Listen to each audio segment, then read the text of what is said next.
Are Americans getting angrier and angrier about the fact that the rich seem to be getting richer and the poor seem to be getting poorer?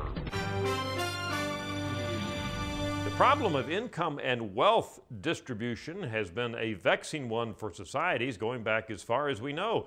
Some of the biggest revolutions in history have been based on the fact that the poor, those without a lot of money, have rioted and protested and overthrown governments because they think they want more of the spoils and too much is going to the elite at the top of the distribution. Right now we have no riots in the streets in the United States, people claiming they want more redistribution of wealth, but when we ask some questions here at Gallup, we discover that in fact there is quite a bit of sentiment out there, on average, that the income distribution and wealth distribution in this country is too skewed to the rich.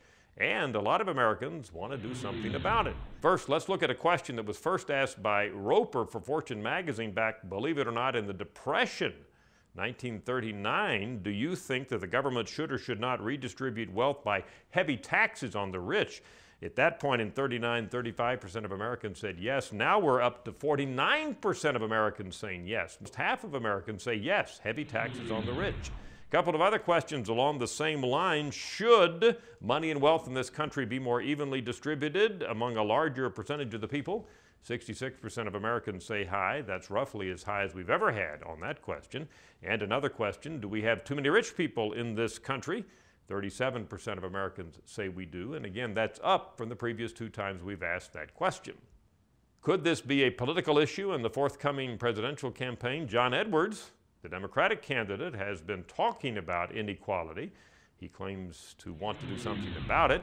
We do find, and this is no great shock, that Democrats are significantly more likely, as an example, to advocate heavy taxes on the rich than are independents and Republicans. In fact, it's over a 2-to-1 margin, Democrats saying yes to Republicans on that issue.